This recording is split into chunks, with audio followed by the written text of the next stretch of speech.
ko yan siya. Buto ng kalahating kilo. Ihalo ko siya sa pansit. Mga kalabs. Ayan.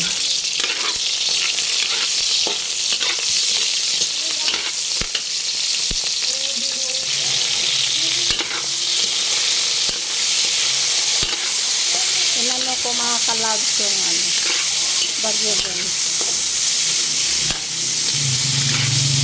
Nag-grade kami ng asawa ko ng pansit.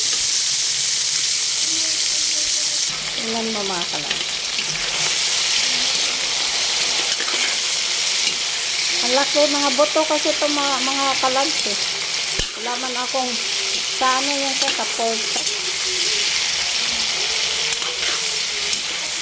Diba? Sarap yan. Itong ulam namin ngayong hapon.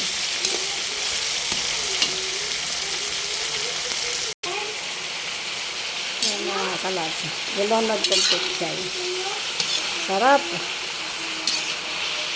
Tama na yun siya sa timpla mga kalabs. Lagyan ko na yan ng oyster sauce. Oh. Diba? Yummy. Tapos mag-ano ako sa bihon.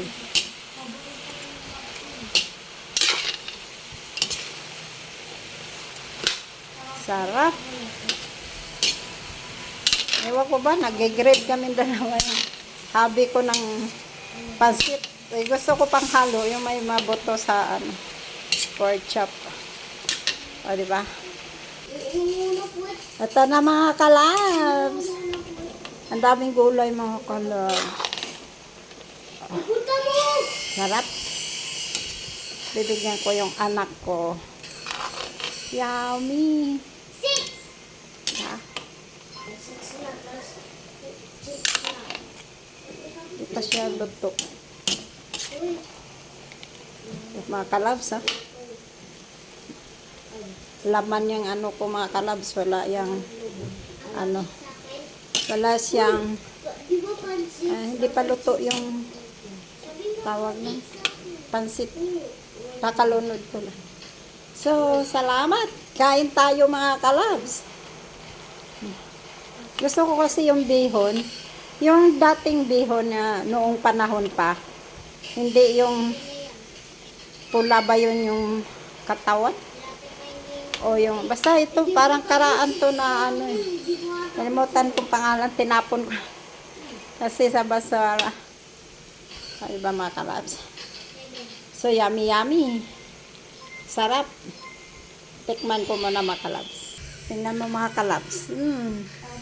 Yummy. Bihon. Tapos, ang laman ko is talaga laman talaga. Yung alam mo buto ng pork chop. Yan ang inano ko ginamit. Sarap mga kalabs ay. Diba? Kung nandito lang kayo, bibigyan ko kayo kung nagkapit bahay lang tayo mga nag-grip ka. Ang sarap kumain ng pansit. Diba? Tikman ko man.